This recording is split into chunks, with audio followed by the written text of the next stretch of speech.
출애굽기 오늘 14장을 읽으셨는데 출애굽한 백성들이 첫 번째 만난 장애물이 바로 홍해라고 볼 수 있는데, 그 홍해를 만나게 돼서 있게 된 그런 사건의 내용입니다.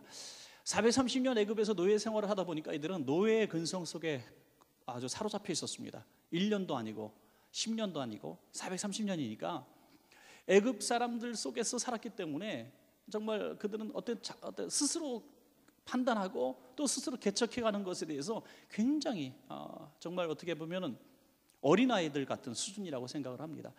우리가 통일 이야기하겠지만 북한과 우리가 하나가 되었을 때, 통일의 문이 열렸을 때, 정말 한 어떤 정치 체제 속에 들어갔을 때 그런 진단을 하는 분들이 있더라고요. 자유경제 시장 속에 딱 이 사람들이 무방비로 내놨을 때 불과 몇십 년이면은 북한의 모든 사람들은 사유재산을 줬어도 다 뺏길 것이다. 남한에 뛰어난 사기꾼들이 다 올라가가지고 땅 사고 집 사고 다 뺏을 것이다. 왜냐하면 그 사람들은 그런 경쟁이나 또는 내가 열심히 더해서 더 많이 누리고 더 많이 갖고 이런 것들을 해보지 못했기 때문에 다 이렇게 뒤에서 거래하고 또 정치 권력에 우선되어 있기 때문에 이게 잘 되지 않을 거라, 그런 얘기가 있었습니다. 어쨌든 이스라엘 백성이 자유인이 되었지만 전혀 자유를 누릴 만큼 성숙되지 못한 모습을 우리가 보게 되는데, 하나님은 그래서 40년 동안 광야 생활을 통해서 학습을 시키는 모습을 보게 됩니다. 그들이 처음 이제 광야로 나왔을 때 제일 먼저 그는 갈 길을 몰라서 갈팡지팡하는 모습을 보게 돼요. 분명히 약속의 땅은 가나안인데 모세 한 사람이 지팡이 들고 따라갈 때 이 백성들이 그 인도함에 쭉 질서정연하게 줄 서서 따라오지 못했던 것 같습니다. 그래서 갈팡질팡할 때 하나님께서는 불과 구름 기둥으로 인도하셔서 이렇게 길을 안내해 주시고, 뭘 먹고 삽니까? 라고 떠들 때 만나와 또 만나를 내려주시고, 물이 없어야 할 때 반석에 물을 캐트려 주시고, 이렇게 모든 것들을 채워주시면서 한 걸음 한 걸음 인도해 주시는 것을 보게 됩니다. 항상 먼저 불평했다가 부끄러움을 당한다는 것이죠. 그러다가 이제 조금 하나님의 인도를 받으면 되겠구나라는 생각을 이제 그들이 슬슬 하게 됐을 거예요. 하나님을 의지하면 되겠구나, 하나님이 길을 인도해 주시는구나, 이대로 가면은 금방 가나안 땅에 가겠구나, 보름 내에 가겠구나, 또는 한 달 내에 가겠구나, 이런 생각들을 했을 것입니다. 우리가 처음 그리스도인이 됐을 때 가장 먼저 배우는 것이 내가 생각하고 내가 판단했던 길이 아니라 하나님이 나를 인도해 주시는 그 인생의 목적과 갈 길, 하나님은 내 인생의 내비게이션입니다 라고 고백할 수 있는 그런 수준의 첫 문제에 우리가 만나게 되죠. 우리가 그 문제를 이제 인식하고 내 인생이 내 인생이 아니구나, 내 삶이 내 삶이 아니구나, 하나님의 인도하심을 받는 삶이 참 평안하고 복된 삶이구나 하는 것들을 우리가 그리스도인에 대해서 가장 먼저 직면하는 그런 우리 고민이죠. 저와 여러분은 이미 이 문제를 해결한 줄로 믿습니다. 저와 여러분은 우리 인생길에 가장 선한 길, 옳은 길은 예수님을 따라가는 길인 줄로 다 믿으시는 줄로 믿습니다, 저는. 그런데 이것이 학습이 되어지고 또 믿음이 되었음에도 불구하고 우리는 참 연약하기 때문에 길을 가다 보면 비슷한 상황을 또 만났을 때 이 동일하게 또 반복하는 우리의 죄가 있다는 거죠. 이제 불과 구름 기둥으로 쫙 인도를 받았으면 그들은 평생 그렇게 인도함을 받고 계속 갔어야 되는데, 가장 첫 관문이라고 할 수 있는 엄청난 관문인 홍해를 딱 만나는 장면이 오늘 본문입니다. 홍해를 만났을 때 많은 사람들이 이렇게 얘기했어야 됩니다. 야, 우리가 언제 우리 힘으로 애굽을 나왔냐? 10가지 재앙은 하나님이 내리셨지, 우리는 그냥 나온 거야. 우리가 뭐 한 게 있느냐? 또 우리가 뭐 농사를 지었느냐? 하나님께서 먹을 걸 주셨으니까 하나님이 우리를 책임져 주시겠지.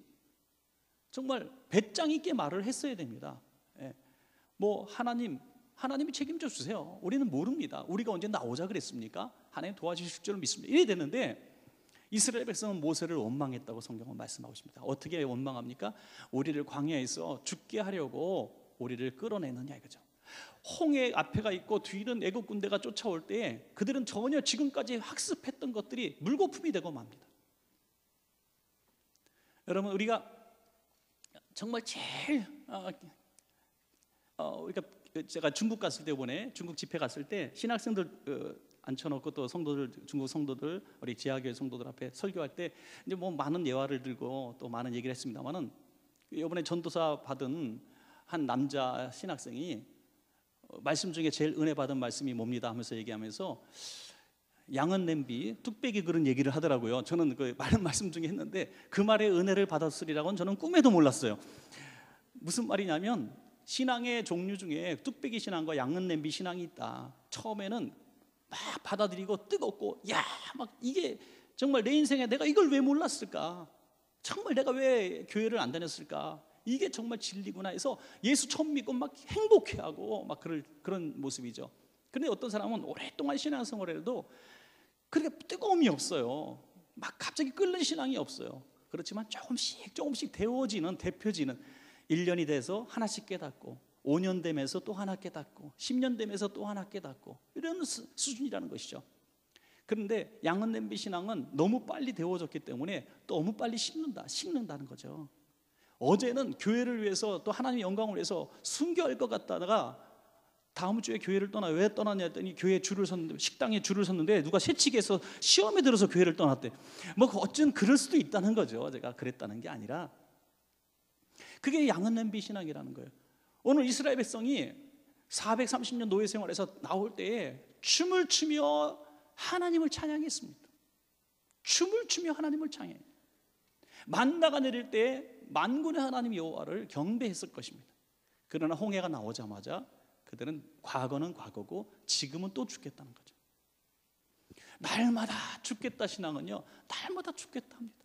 우리 인생에 광야를 건너면 또 광야가 나오고, 또 광야를 건너면 사막이 나오고, 사막을 건너면 또 물이 나오고, 우리가 언제까지 편안하게 사시려면 빨리 주님 나라 가는 것밖에 없죠. 계속해서 우리 인생에는 광야가 있고 사막이 있고 또 환란이 있습니다. 그때마다 이 양은 냄비 신앙, 부정적인 이스라엘 백성은 계속해서 문제 앞에서 원망하고 불평하지만, 한번 경험한 것을 학습을 통해서 하나님이 우리를 책임져 주겠다 믿는 사람은 또 시험을 만나도 과거에 함께 하신 하나님께서 지금도 함께 하실 거라고 믿는 줄로 믿습니다. 이게 제대로 된 신앙이죠. 이거를 도는데 40년이 걸렸고 40년 동안도 졸업장을 못 받아서 광야에서 이스라엘 백성은 죽었다는 것입니다. 여러분, 백성들이 모세와 하나님을 원망했어요. 언제나 부정적인 사람은, 꼭 원망하고 불평하는 사람도 다 부정적이진 않습니다. 문제 제기를 하는 사람이 있어야 돼요. 여러분, 그냥 다 따라가면 안 돼요. 어떤 잘못된 것들이 보일 때, 교회도 완벽한 공동체가 아니기 때문에 뭐가 문제가 있으면은 이 문제를 우리가 끌어안고 우리 성도님들이 같이 해결하기 위해서 애쓰고 또 헌신하고 해야 됩니다. 그냥 무조건 좋은 게 좋은 거야 넘어갈 필요 없는 거예요. 침묵도 때로는 죄가 됩니다. 여러분, 우리가 옳은 목소리를 내는 것은 상당히 좋습니다. 그런데 부정적인 사람이 또 두 종류가 있는데, 한 종류는 무조건 부정적인 것만 얘기하는 사람, 불평만 하는 사람, 별명이 투덜이 신자, 그죠? 계속 그 스머프처럼 투덜이 신자. 또 하나는 부정적인 게 아니라 해결을 위한 긍정적인 어떤 제안을 하는 사람이죠. 이것은 잘못됐습니다라고 얘기하지만 잘못된 이것을 헤쳐나갈 수 있는, 해결할 수 있는 방안에 대해서 이야기할 수 있는 사람이죠. 이 사람이 필요한 건데, 이스라엘 백성은 온통 그냥 부정하고 원망하고 투덜거리는 거예요. 주면 헤헤 웃고 뺏어가면 또 울고, 주면 웃고, 마치 어린아이에게 장난감 하나 갖고 또 뺏었다 재밌어하는 어른들이 애기들 보면서 재밌어하는 이런 모습 속에 어린아이 같은 신앙이라고 하는 것입니다. 그때 하나님이 이 부정적인 사람들, 원망과 불평하는 사람들을 먼저 처리해 주셔요. 광야 40년 가운데 끝까지 두시기를 원치 않으셨어요. 그래서 이 공동체의 해악이 되는 이들을 산채로 땅을 열어서 삼키게 하셨다고 성경은 말씀하고 있습니다. 그러니까 사랑하는 여러분, 우리가 어려운 문제에 한번 직면하게 됐을 때 항상 과거에 함께 했던 그런 하나님의 은혜와 역사들을 한번 꼭 되짚어 보시기 바랍니다. 그때 과거에 정말 3년 전에, 5년 전에, 10년 전에 내가 죽을 수도 있었는데, 내가 정말 큰 위험을 만날 수 있고 멸시를 당할 수 있었고 실패를 경험할 수 있었는데, 하나님이 그때 이런 기가 막힌 손길과 기가 막힌 만남을 통해서 나를 지금까지 이끌어 주셨지. 그때 맞아, 그때 하나님이 하셨어. 이렇게 그때를 회복하면서 회상하면서 그 하나님이 이 문제도 해결해 주실 거라고 믿고 기도하시기 바랍니다. 하나님은 그걸 원하시는 거예요.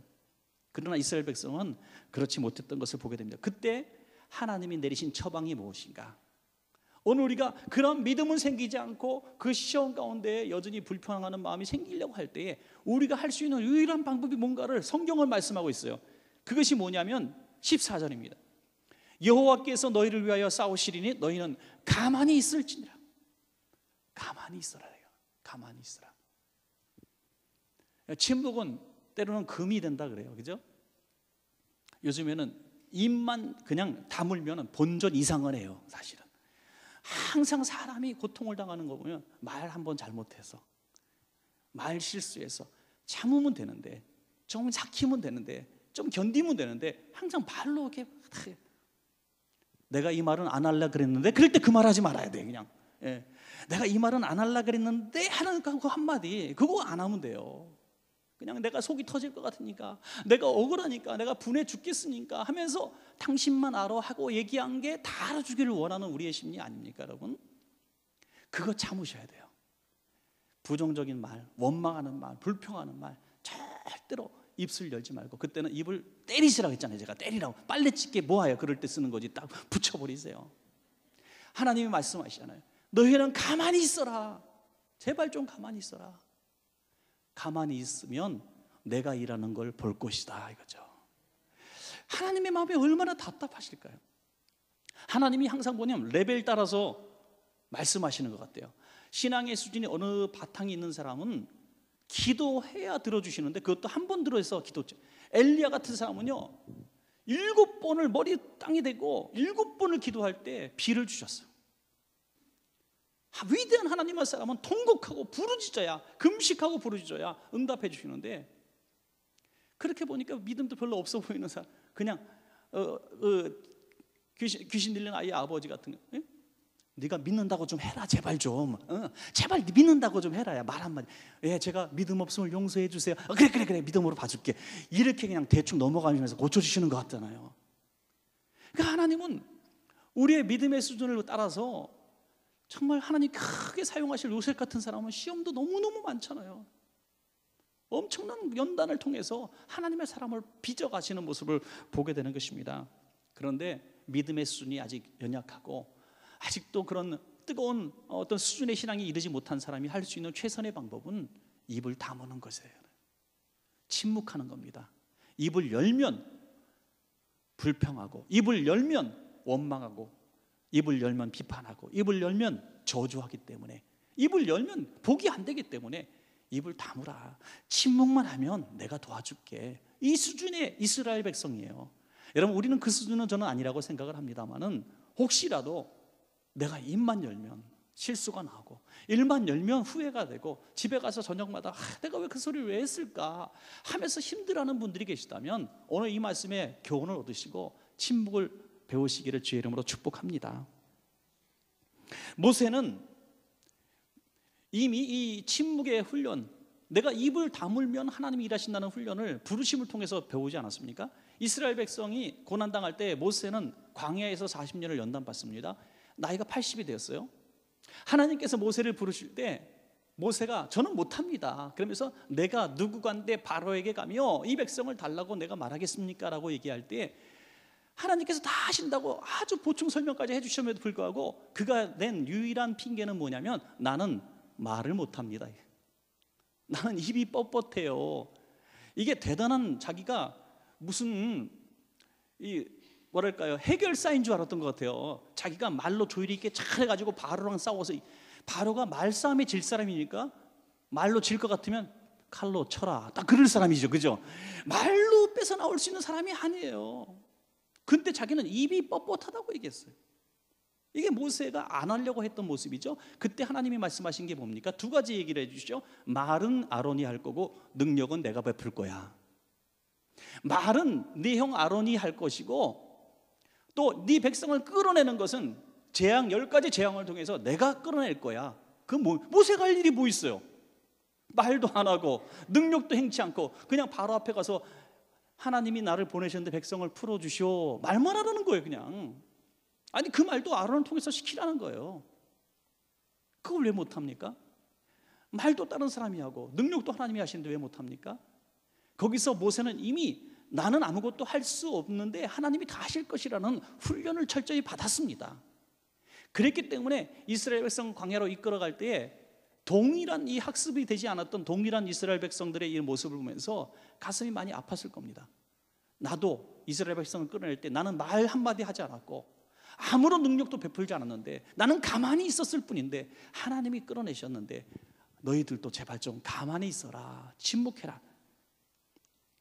모세의 부모도 마찬가지죠. 모세의 부모가 모세를 더 이상 키울 수 없을 때 갈대 상자에 넣어서 나일강에 띄웁니다. 그게 모세의 부모가 할 수 있는 유일한 일이었어요.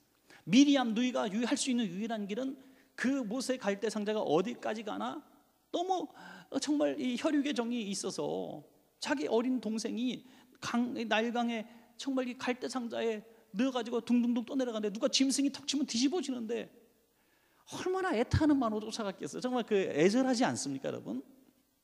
내 동생 떠내려간다. 그러면서 데려올 수도 없고 그냥 두자니 지금 악어가 와서 잡아먹을 것 같고, 그러니 그냥 하염없이 그냥 쫓아가는 거예요. 쫓아가는 거예요. 어디까지 가겠어요, 그게?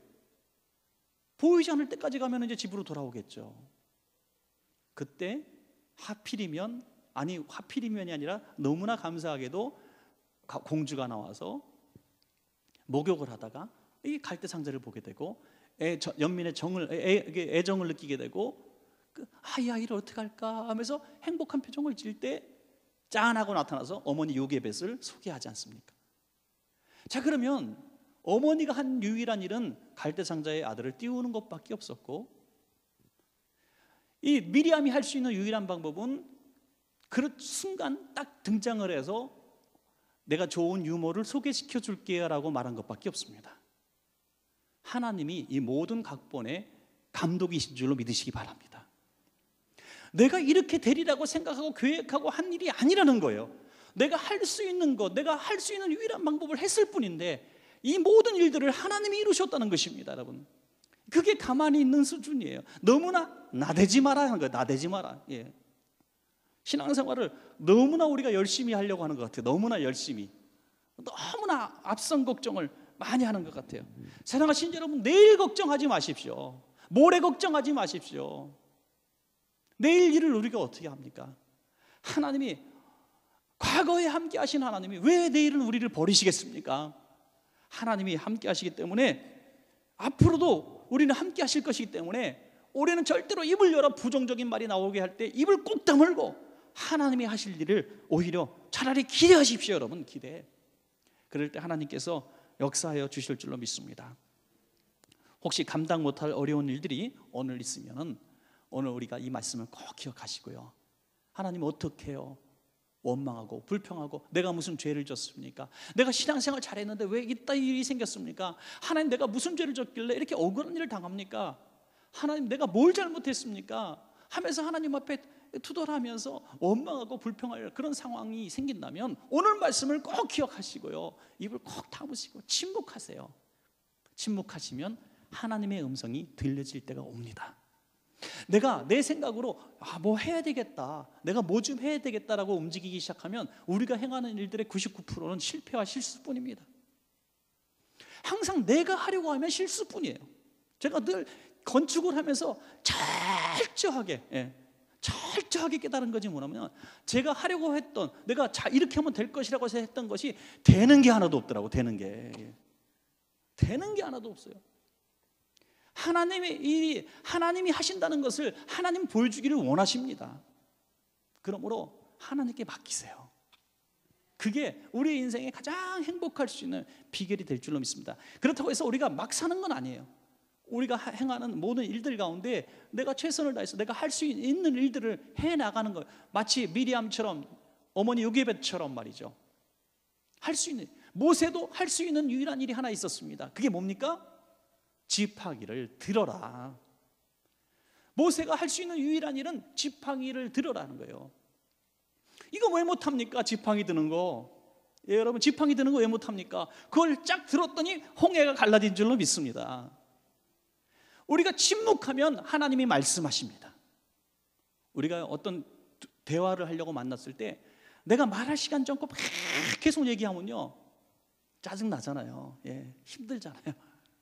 대화라는 것은요, 이쪽에서 한번 얘기하고 또 이쪽 사람이 한번 얘기하고 이렇게 얘기하고 또 내가 말할 때 저 사람이 먼저 탁 내가 튀어나, 죄송합니다, 먼저 말씀하시죠. 이래야지요. 이래야지. 이게 대화법 아닙니까? 잠깐만 내 말 끝까지 듣고 얘기해. 그러면서 1시간을 얘기를 해.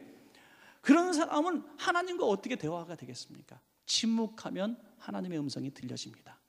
아, 내가 이렇게 하면 되겠지. 내가 저렇게 사업 구상하고 계십니까, 여러분? 내가 진로의 문제를 놓고 이렇게 할까 저렇게 할까 고민하고 계십니까? 이 큰 문제를 놓고 어떻게 할까 고민하고 계십니까?